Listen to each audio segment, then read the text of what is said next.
সবাইকে জানাই শুভ নবরাত্রির প্রীতি ও শুভেচ্ছা।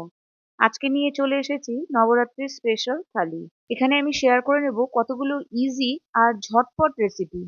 ভিডিওটা যদি ভালো লাগে লাইক, শেয়ার এবং সাবস্ক্রাইব করার অনুরোধ রইল। সবার প্রথমে আমি বানিয়ে নেব সাবু দিয়ে ক্ষীর। এখানে আমি নিয়ে নিয়েছি হাফ কাপ বড় দানার সাবু। সাবুটাকে জল দিয়ে ভালো করে ধুয়ে 1 থেকে 1.5 ঘন্টা আমি এখানে ভিজিয়ে রেখেছি। একটা নেটের সাহায্যে সাবুগুলোকে আমি জল থেকে ছেঁকে নিচ্ছি।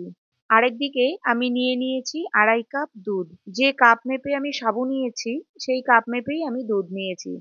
গ্যাসের ফ্লেমটাকে মিডিয়ামে রেখে দুধটাকে 5 থেকে 7 মিনিট খুব ভালো করে ফুটিয়ে নিতে হবে। এরপর এতে অ্যাড করে দিচ্ছি ভেজানো সাবুগুলোকে। সাবুটা অ্যাড করার পর খুব বেশি থামলে চলবে না, মাঝে মধ্যেই কিন্তু খুব ভালো করে একদম নিচের থেকে নেড়ে নিতে হবে, না হলে নিচের দিকটা লেগে যাওয়ার ভয় থাকবে। এখানে আমি অ্যাড করে দিচ্ছি একদম অল্প পরিমাণে কেশর আর এলাচ গুঁড়ো। এরপর খুব ভালো করে সবকিছুকে আমি এখানে মিক্স করে নিচ্ছি। কেশরের জন্য কালারটা কিন্তু দুর্দান্ত আসবে। সাবুর পায়েস বানাতে খুব বেশি সময় লাগে না, 10 থেকে 15 মিনিটের মধ্যেই কিন্তু সাবুর পায়েস একদম রেডি হয়ে যায়। এখানে আমি অ্যাড করে দিলাম 1/4 কাপ চিনি। আবারও সবকিছুকে খুব ভালো করে আমি এখানে মিক্স করে নিলাম। দেখতেই পাচ্ছেন সাবুর পায়েসটা কিন্তু একদম রেডি। আর এটা বুঝবেন কেমন করে, দেখুন সাবুটা কিন্তু ট্রান্সপারেন্ট হয়ে গেছে, ঠিক আগের মতো কিন্তু আর নেই। তাহলেই বুঝবেন যে সাবুর পায়েস একদম রেডি। সাবুর পায়েসটাকে আমি একটা বাটিতে ট্রান্সফার করে দিচ্ছি। দেখুন আরো একবার আমি সামনে থেকে দেখিয়ে দিচ্ছি, সাবুর দানাগুলো একদম ট্রান্সপারেন্ট হয়ে গেছে। এখানে আমি নিয়ে নিচ্ছি কিছু ড্রাই ফ্রুটস, কাজু, কিশমিশ, পেস্তা আর বাদাম। কাজুগুলোকে আমি 2 টুকরো করে কেটে নিচ্ছি। আর বাদাম, কিশমিশ আর পেস্তা সবকিছুকেই আমি ছোট ছোট টুকরো করে কেটে নিচ্ছি। আমি একটা তড়কা প্যান নিয়ে নিয়েছি, তার মধ্যে নিয়ে নিচ্ছি হাফ টিস্পুন ঘি। ঘিটা ভালো করে গরম হয়ে গেলে এর মধ্যে আমি একে একে ড্রাই ফ্রুটস গুলো অ্যাড করে দেবো। কাজু, পেস্তা, বাদাম আর কিশমিশ। গ্যাসের ফ্লেমটাকে লোতে রেখে হালকা লালচে করে ভেজে নেব। হালকা লালচে করে ভাজা হয়ে গেলে এটা আমি অ্যাড করে দেব সাবুর পায়েসের মধ্যে। এটা টোটালি অপশনাল, আপনারা চাইলে এটাকে স্কিপও করতে পারেন। পায়েসের মধ্যে অ্যাড করে দিয়ে সবকিছুকে আরো একবার আমি খুব ভালোভাবে মিশিয়ে নেব। আমাদের সাবুর পায়েস কিন্তু একদম রেডি। চলে যাব নেক্সট রেসিপিতে। বানিয়ে নেব জিরা আলু। তার জন্য আমি নিয়ে নিয়েছি 2 মিডিয়াম সাইজের আলু। আলুটাকে আমি আগেই সেদ্ধ করে রেখেছি। ম্যাক্সিমাম 10 মিনিটের মধ্যে কিন্তু এই জিরা আলুটা তৈরি হয়ে যায়। আলুটাকে আমি ছোট ছোট ডুমো ডুমো করে কেটে নিয়েছি। প্যানে নিয়ে নিয়েছি 1 টিস্পুন ঘি। তার মধ্যে দিয়ে দিয়েছি 2 টেবিল স্পুন বাদাম। বাদামটাকে আমি এখানে লালচে করে ভেজে নিচ্ছি। সেম প্যানেই আমি দিয়ে দিচ্ছি 1/4 টিস্পুন সাদা জিরে আর 8 থেকে 10টা কারি পাতা। কারি পাতা আর সাদা জিরে থেকে সুন্দর একটা গন্ধ বেরোলে তার মধ্যে আমি সেদ্ধ করা আলুগুলোকে অ্যাড করে দিলাম। গ্যাসের ফ্লেমটাকে এখানে আমি মিডিয়ামে রেখেই আলুগুলোকে লালচে করে ভেজে নিচ্ছি। যদি আলুগুলোর খুব বেশি লালচে রং চান তাহলে ঘিয়ের পরিমাণটা কিন্তু আরো একটু বেশি করে দিতে হবে। এখানে আমি অ্যাড করে দিলাম হাফ টিস্পুন গ্রেট করা আদা আর 2 কাঁচা লঙ্কা, হাফ টিস্পুন ভাজা জিরের গুঁড়ো, 1 টিস্পুন সন্ধক নুন, যেটা আমরা উপোসের দিনে ব্যবহার করি।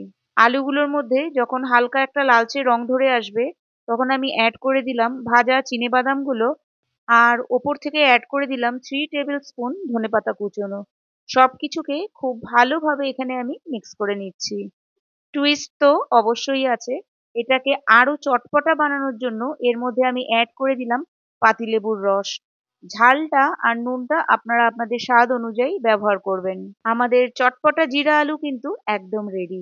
এবার আমি বানিয়ে নেব একদম ভিন্ন স্টাইলের রায়তা, যেটা আমার পার্সোনালি ভীষণ পছন্দের। তার জন্য একটা বাটিতে আমি নিয়ে নিয়েছি 1 কাপ দই। দইটাকে খুব ভালো করে ফেটিয়ে নিয়েছি। ওপর থেকে অ্যাড করে দিয়েছি অল্প পরিমাণে নুন, হাফ টিস্পুন গুঁড়ো চিনি, হাফ টিস্পুন ভাজা জিরের গুঁড়ো আর একটা ছোট সেদ্ধ করা আলুকে ছোট ছোট টুকরো করে দইয়ের মধ্যে মিশিয়ে নিয়েছি। এটা খেতে কিন্তু দুর্দান্ত লাগে, অবশ্যই একবার ট্রাই করবেন। আর ওপর থেকে দিয়ে দিচ্ছি কিছুটা আনারদানা।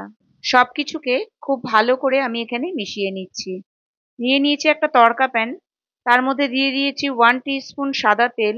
তেলটা ভালো করে গরম হয়ে গেলে তার মধ্যে অ্যাড করে দিলাম 1/4 টিস্পুন সাদা জিরে, 6 থেকে 7টা কারি পাতা আর 2টো কাঁচা লঙ্কা কুচোনো। 5 থেকে 10 সেকেন্ড ঠিক এভাবে ফ্রাই করে নেওয়ার পর এটাকে আমি অ্যাড করে দেবো রায়তার মধ্যে। সবকিছুকে আরো একবার খুব ভালো করে মিশিয়ে নিলেই কিন্তু তৈরি আলুর রায়তা। উপোসের দিন ছাড়াও কিন্তু এই রায়তাটা আপনারা যে কোনো সময়ই ট্রাই করতে পারেন, খেতে কিন্তু দুর্দান্ত লাগে। এরপরে আমি বানিয়ে নেব সাবুর লুচি। তার জন্য এখানে আমি নিয়ে নিয়েছি 1 কাপ বড় দানার সাবু।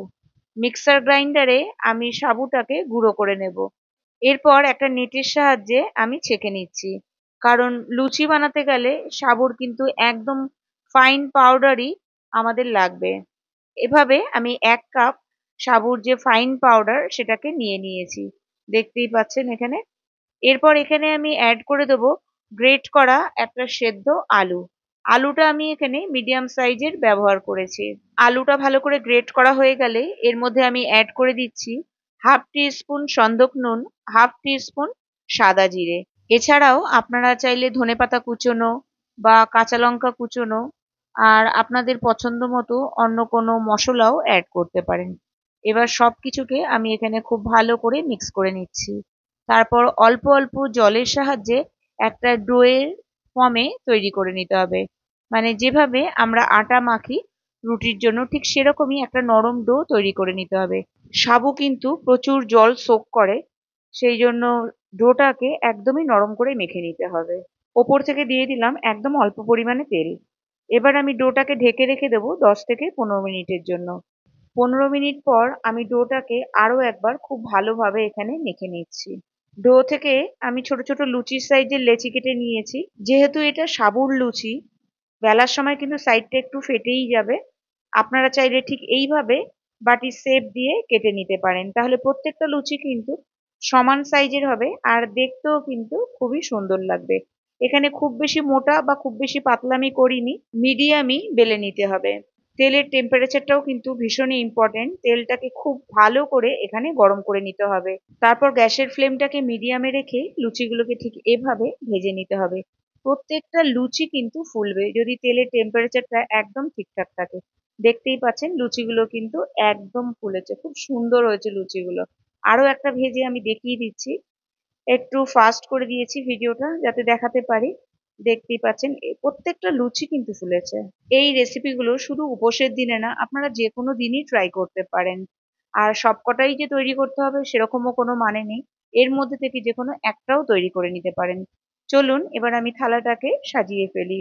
প্রথমেই আমি রেখে দিচ্ছি গরম গরম ফোলা ফোলা সাবুর লুচি। তারপর আমি দিয়ে দিচ্ছি যে জিরা আলুটা বানিয়েছিলাম। এরপরে দিয়ে দিচ্ছি সাবুর পায়েস। ওপর থেকে গার্নিশ করে দিচ্ছি কিছুটা ড্রাই ফ্রুটস দিয়ে। এরপরে দিয়ে দিচ্ছি রায়তা। রায়তাটাকেও ওপর দিয়ে আমি আনারদানা দিয়ে গার্নিশ করে দিচ্ছি।